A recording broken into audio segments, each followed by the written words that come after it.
Mesdames, Messieurs, salure le ciel de Ngaoundéré sans nuages. Pour nous, c'est un plaisir de vous accueillir au cœur de cette édition de vitrine politique sur Angelo TV. Nous avons l'honneur d'accueillir un ingénieur de génie civil, diplômé de l'École nationale supérieure des travaux publics de Yaoundé, promotion 2005. Il s'appelle Ko Ebobisegui Saviniem. Et voilà, nous allons tout de suite et maintenant l'accueillir sur ce plateau. Bonsoir et bienvenue. Merci, bonsoir. Et très heureux d'être parmi vous. Merci pour l'invitation. C'est avec beaucoup de joie que je découvre votre somptueux studio. En venant à Ngaoundéré, je m'attendais à une surprise, mais là, je suis vraiment étonné, agréablement surpris de la qualité de vos installations. Et je tiens sincèrement à vous encourager, à vous féliciter. Voilà, merci infiniment Monsieur le Président, merci d'être venu sur le plateau. Vous êtes bien sûr sur le plateau de la vitrine politique sur Angelo TV. Nous allons évoquer ensemble les questions de la politique au Cameroun. Vous êtes président d'un parti politique, l'Alliance pour le développement et la paix, ADP, depuis 2023. Alors, est-ce qu'on peut lancer un regard sur le Cameroun? Quel regard portez-vous sur le Cameroun? Mais comme tous les Camerounais, nous sommes extrêmement choqués par la misère ambiante, le manque total d'argent dont les familles souffrent, la paupérisation généralisée, les routes qui sont dans un état désastreux un peu partout. Nous venons de faire la boucle du Cameroun à travers notre tournée ADP là. Et les réalités sont quasiment les mêmes dans toutes les régions du Cameroun. Les routes sont dans un très très mauvais état de délabrement, que ce soit les routes nationales, que ce soit les routes à l'intérieur des agglomérations. Nous avons des poubelles qui jonchent les rues ça et là. On n'est pas étonné que les hôpitaux sont débordés pour ceux qui ont la chance ou la force d'y aller, parce que beaucoup se plaignent de ne pas avoir les capacités de pouvoir soigner leurs enfants lorsqu'ils tombent malades, faute d'argent ou alors faute de médecins dans les zones reculées où les centres hospitaliers sont à des kilomètres des agglomérations. Donc, voilà, on constate que le ciel est plutôt ombrageux en pour ce qui est du Cameroun, du devenir du Cameroun, voilà, du quotidien des Camerounais. Et c'est pour ça que notre vision à l'ADP, c'est de comment nous posons éternellement la question de savoir comment sortir définitivement le Cameroun de cela. Alors pour cela, comment faire pour bâtir un Cameroun plus beau qu'avant. Et dans notre mission, notre principale vision, c'est de pouvoir faire du Cameroun un pays plus beau qu'avant. Eh bien voilà, un Cameroun plus beau qu'avant. Est-ce que l'ADP va porter une mesure nouvelle pour que le Cameroun soit plus beau qu'avant? Oui, la première chose à faire, c'est d'abord au niveau des institutions. Nous devons réussir à constituer le peuple camerounais comme souverain primaire et le président de la République comme souverain délégué ou souverain secondaire. Il est très important que les Camerounais comprennent qu'ils sont souverains primaires, parce qu'à trop idolâtrer le président actuel, on a l'impression que c'est lui le souverain primaire qui décide de la vie des Camerounais. Non, c'est le Cameroun ou les Camerounais, le peuple camerounais qui est souverain primaire et qui décide donc de déléguer son pouvoir au président de la République qui devient donc souverain secondaire ou souverain délégué. C'est très important, c'est la base. Ensuite, nous devons faire la promotion du Citizen Success Management. La promotion du management pour le succès des citoyens, c'est très important pour qu'on mette des bonnes personnes aux bonnes places. C'est vital pour que nous sortions le Cameroun de ces désordres, parce que pour nous, c'en est un. Ensuite, nous devons adopter un caractère impératif et révocable des mandats des élus à tous les niveaux, du sommet de l'État à la base, donc à la commune. Donc, pour nous, il est très important de savoir qu'on ne peut pas attendre désormais qu'un élu que nous avons voté sur la base d'un programme politique et qui n'arrive pas à nous donner satisfaction pour une raison ou pour une autre, que nous sommes obligés d'attendre 5 ans ou voire 7 ans de pourriture avant d'attendre les prochaines élections pour le débarquer. Non. Nous pensons à l'ADP que tout Camerounais qui se porte à un mandat électif est élu sur la base d'un programme politique précis. Il n'y a pas de raison qu'on a voté un X, on vous vote par exemple vous portez la liste de votre parti pour être maire, mais une fois que les élections sont passées, parce qu'on vous a plébiscité, parce qu'on en croit vos potentiels, vos valeurs, une fois que vous êtes élu, qu'est-ce qu'on nous dit? On nous dit après qu'il y a eu un conseil qui s'est réuni et on vous a débarqué et on a nommé un inconnu, peut-être même la personne la plus détestée du village, par exemple, pour être président juste parce que, ou être maire juste parce qu'il a des sous. Donc à la fin, le peuple se retrouve trahi parce que ce n'était pas dans cette logique. Il a beau être dans la liste, mais c'est vous qu'on a porté à la tête de la liste. Donc il faut assumer le choix du peuple. Et même lorsque vous assumez le choix du peuple, il n'y a pas de raison que pour X ou Y question pertinente, vous ne puissiez pas vous prononcer par rapport à la volonté de votre base, parce que vous dites que vous vous conformez à la discipline du parti. Si vous n'êtes pas capable d'assumer la volonté du peuple qui vous a élu, à un moment donné, il faudrait que ce peuple ait des mécanismes, la loi prévoit des mécanismes clairs qui permettent de vous débarquer. Donc nous ne voulons plus que les gens se cachent derrière, soi-disant la discipline du parti, pour mener les gens en bateau, ou alors pour ne pas atteindre les objectifs, et qu'on soit capable de les débarquer. Et ça, c'est valable de la présidence de la République, conseil régional, conseil municipal, et ainsi de suite. Voilà. Dites-nous, depuis combien de temps vous êtes à la tête de ce parti? Alors, l'ADP a été créé, a été officiellement créé, on va dire, par décision ministérielle du 9 novembre 2023. Il est vrai que c'est depuis les années 2020 que nous travaillons à créer ce parti qui a quelque chose de nouveau qu'il apporte, c'est que c'est la somme des expériences que nous avons acquis dans les mouvements d'action catholique, les mouvements d'action évangélique et même dans les mouvements d'action islamique. Donc nous avons mis ce côté éthique ensemble pour que ceux qui ont la crainte de Dieu, qui puissent se prendre les affaires et qu'on sente dans le vécu quotidien que la gestion, les valeurs éthiques transparaissent dans la gestion, la bonne gouvernance du pays. Donc pour nous, nos valeurs sont le fondement dans la vérité et l'enracinement dans l'éthique. Et c'est très important pour nous. Bien, je vous connais comme étant un fervent croyant. Est-ce que vous ne trouvez pas que c'est difficile cette mission d'aller diriger le Cameroun, sachant que la politique aussi a toujours un peu de mensonge? Non, je pense que nous devons être fiers de notre foi. Pour ceux qui sont catholiques, ceux qui sont protestants, ceux qui sont musulmans, ou même des religions traditionnelles, nous devons assumer notre foi. Parce que, par exemple, dans la Bible, Jésus-Christ nous dit lui-même qu'on n'allume pas une lampe pour la mettre sous le boisseau. Lorsqu'on allume une lampe, c'est pour la mettre sur un lampadaire pour qu'elle brille, et elle brille pour le bien de tout le village. Donc, il n'y a pas de raison que nous affirmions notre foi et que nous ne soyons pas capables de l'assumer et de la vivre au quotidien. Donc, ceux avec qui nous cheminons savent bien que nous sommes des hommes de parole, nous disons ce que nous faisons et nous faisons ce que nous disons. Donc nous demandons simplement à tous les Camerounais de nous faire confiance en 2025 parce que nous allons participer à l'élection présidentielle. Notre candidat, nous allons être candidat à l'élection présidentielle 2025. C'est pour exactement faire ce que nous allons promettre aux Camerounais à travers le projet politique que nous allons leur soumettre. Est-ce qu'on peut parcourir en une minute votre projet politique pour les Camerounais et ceux qui vous écoutent à l'autre bout du monde? Oui, sur les 66 pages à peu près du programme politique ADP peuvent être résumés, on peut dire, en 5 éléments principaux.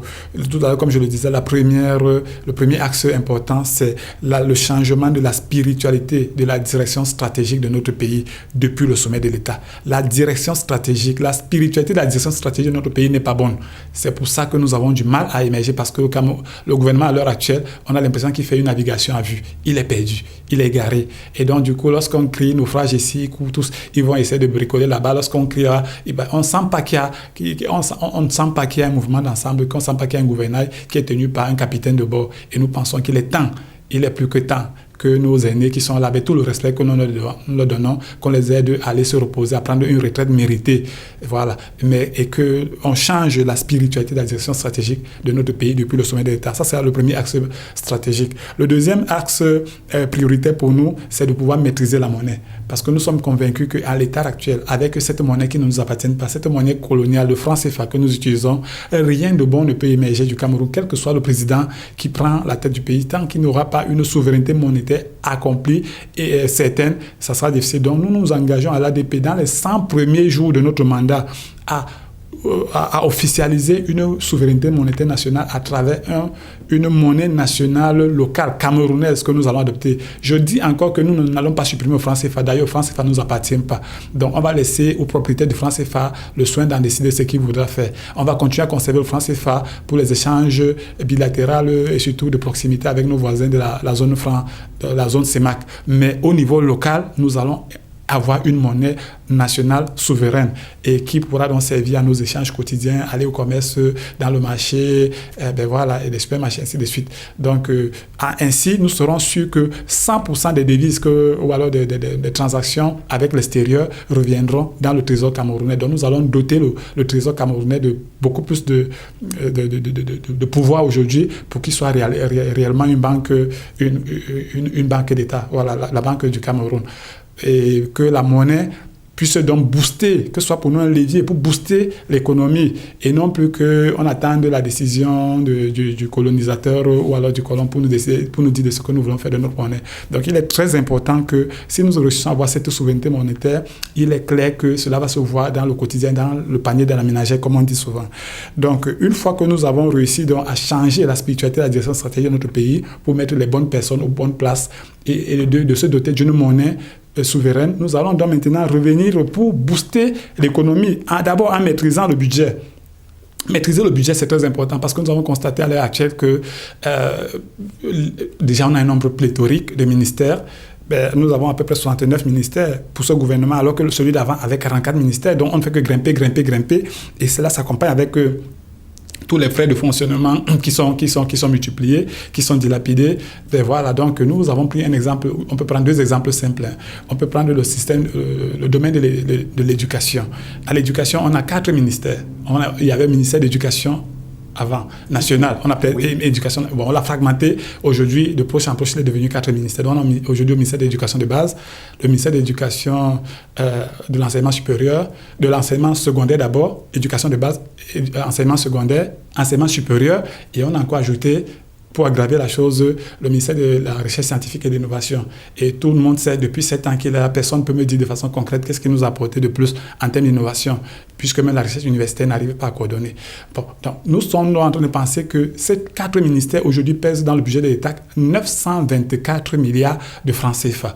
Et nous avons vu, détail à l'appui, donc qu'en réunissant les 4 ministères, en réussissant à fusionner les frais de fonctionnement de ces 4 ministères, on réussit à créer une économie nette, tenez-vous bien tranquille, de 100 milliards de francs CFA. Et ça, c'est démontré, chiffre à l'appui. Donc avec 100 milliards de francs CFA, toujours en restant dans le domaine de l'éducation, les ministères les missions vont rester les mêmes, mais dans un seul grand ministère que nous avons appelé ministère des enseignements. Alors, les 100 milliards peuvent être utilisés pour créer un environnement plus adapté pour les écoles. Donc, nous pensons notamment qu'on peut financer la création de 200 laboratoires équipés, parce que nous avons les détails à l'appui. 200 laboratoires équipés qu'on peut disperser dans les 10 régions du Cameroun. Donc, nous avons 200 laboratoires qu'on peut, avec les 100 milliards d'économies qu'on peut faire, équiper les lycées et les collèges.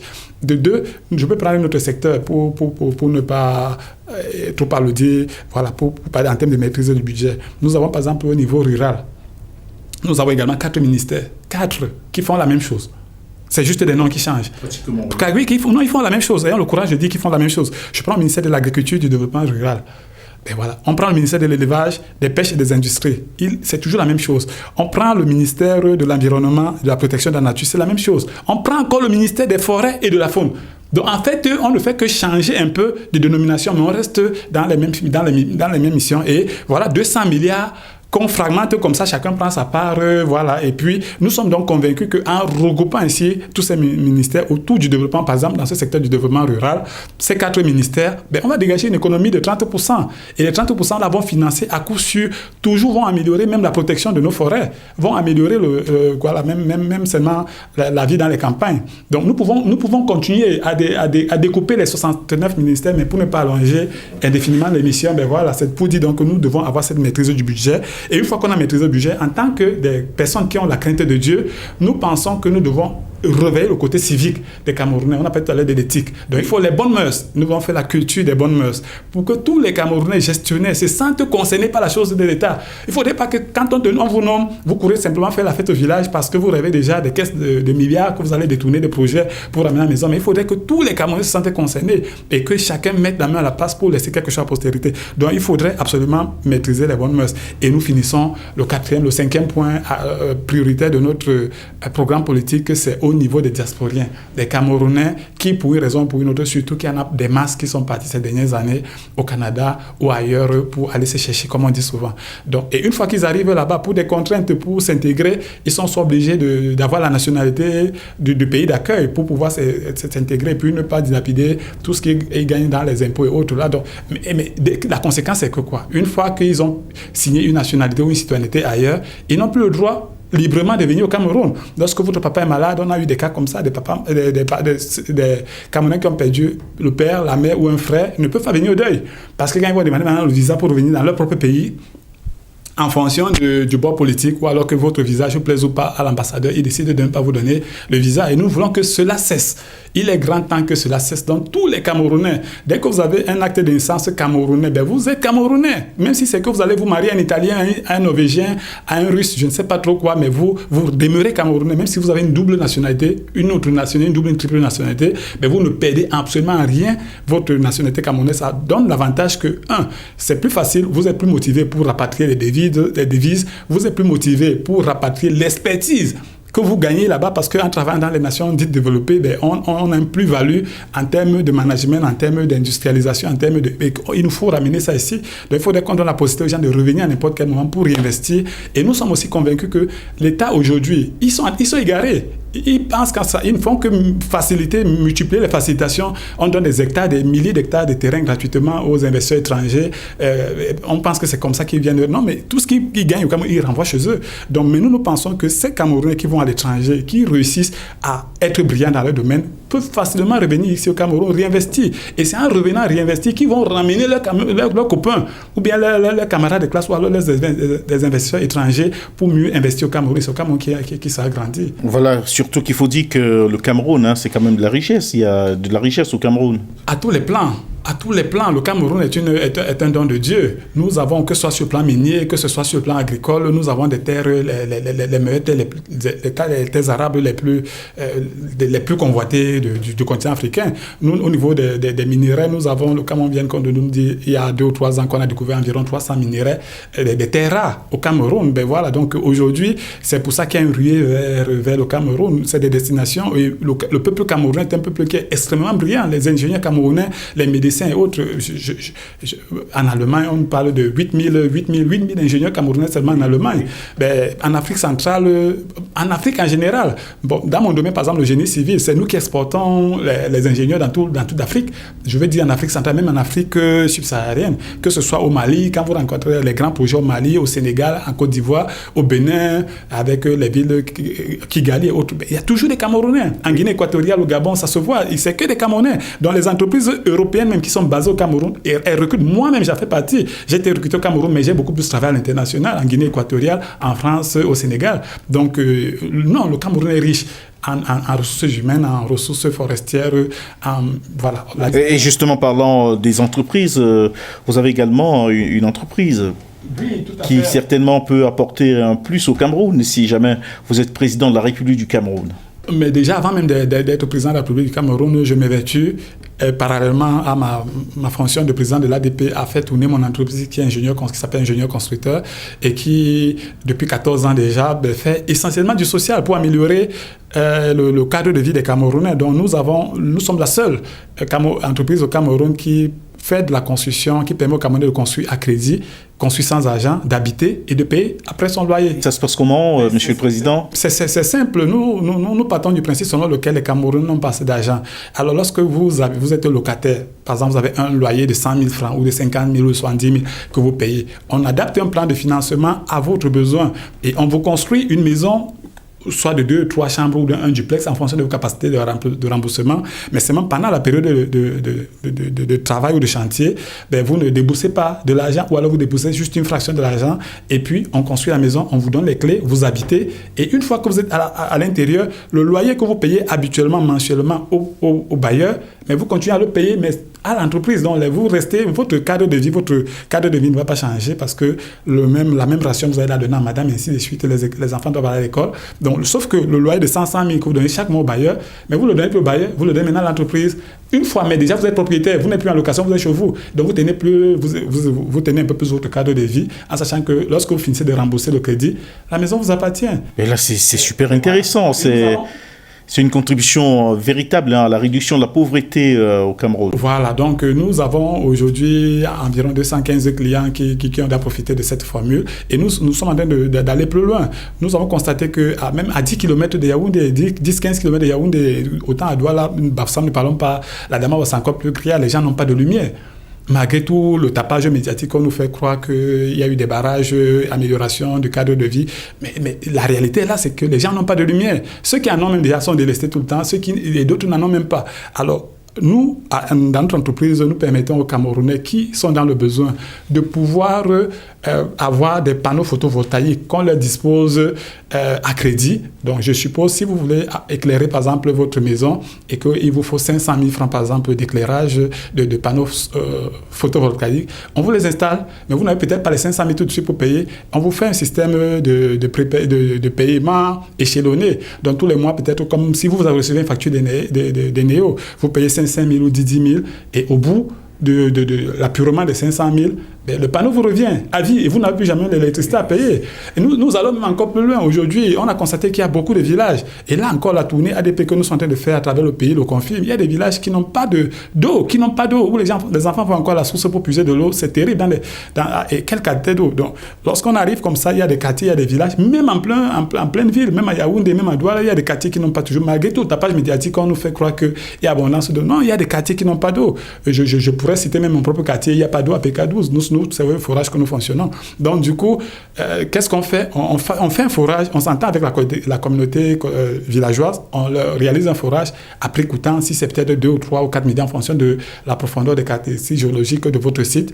Et une fois que le forage est fait, le village met un système de paiement de 10 francs le seau, 5 francs le seau, mais tout le monde est content, on a de l'eau de bonne qualité et on maintient un compteur, donc cet argent est réuni, chaque mois, on reverse à l'entreprise. Et lorsque les 4 millions du contrat sont atteints, vous ne faites plus versement et le forage revient à la communauté villageoise. Donc, c'est notre manière à nous de contribuer à améliorer les conditions de vie. Sans compter que la rentrée scolaire qui vient de passer, voilà, nous faisons des kits surtout vers les plus démunis. Voilà, la fête des mères, on va dans les orphelinats pour faire des dons. La fête de fin d'année qui arrive, voilà, on s'assure que à notre petit niveau que quelques démunis, surtout dans les orphelinats et autres là, parce que nous avons une opération Caritas que nous lançons pour leur permettre d'avoir aussi des jouets comme tes enfants à Noël, quoi. Ce qu'on va comprendre, c'est que l'ADP est déterminée à faire du Cameroun un Cameroun plus beau qu'avant. Ah oui, ça, nous sommes certains que 2025, nous allons changer de bord et le Cameroun sera vraiment un pays plus beau qu'avant. Voilà, beaucoup de courage, Monsieur le Président. Est-ce qu'il y a un contact à laisser à ceux-là qui vous écoutent à l'autre bout du monde? Merci. Déjà, je voudrais rappeler que le numéro le plus simple, c'est notre numéro WhatsApp qui est le 96 91 88 99, qui sera certainement affiché à l'écran là, le 96 91 88 99. Donc, vous faites un texto et puis on vous envoie un lien pour intégrer nos différents forats en fonction de la localité où vous vous trouvez. Mais également, vous pouvez trouver l'activité de l'ADP sur Facebook à travers notre page ADP Parti ou alors sur notre chaîne YouTube en tapant simplement Alliance pour le développement et la paix. Et voilà, donc on a besoin de la contribution de tout le monde pour faire d'un Cameroun un pays plus beau qu'avant. Voilà, mesdames, messieurs, je pense que vous avez noté fidèlement ces contacts. Donc, je me fais le devoir moral également de laisser au bas de l'écran. Monsieur le Président, avant de sortir, un dernier mot. Et je suis encore très honoré de l'invitation, la belle invitation que vous nous faites ici. Ngaoundéré a une dynamique particulière. Ils m'ont accueilli. Nous avons là, le projet ADP a été accueilli ici à bras ouverts. Et je suis persuadé que dans le Mayo Bagno, où nous allons faire notre tournée, parce que c'est quand même la ville dans laquelle j'ai eu quasiment tous mes diplômes, j'ai fait mes études secondaires. Et voilà, la tournée que nous ferons au Mayo Bagno autour à la deuxième trimestre du mois de la deuxième moitié du mois de novembre, voilà, va nous permettre d'implanter tous les organes, toutes les fédérations communales, comme nous le disons si bien. Mais déjà, dès la semaine prochaine, nous faisons le tour de l'extrême nord, où les populations nous attendent déjà. Voilà, ça veut dire que vous quittez Ngaoundéré pour l'extrême nord du Cameroun. Transmettez les salutations de cette édition de la vitrine politique à toutes les populations de l'extrême nord du Cameroun. Nous savons ce que vous vivez à présent. Il y a des inondations partout, beaucoup de courage. message. Vous avez tout le soutien de cette édition de la vitrine politique. Mesdames, Messieurs, c'est donc au nom de cela que nous allons sortir de cette édition de la vitrine politique sur Angelo TV, tout en vous disant un grand merci pour ce crédit de temps que vous avez accordé à nous suivre sur ce plateau. Demain sera un autre jour, nous aurons un soleil nouveau et ensemble, nous allons certainement avoir un Cameroun plus beau qu'avant, comme le dit bien l'ADP. Donc, cette édition a été réalisée avec la participation de Alassane et moi-même au micro de présentation. Je suis Angelo Ledoux, votre serviteur. Au revoir.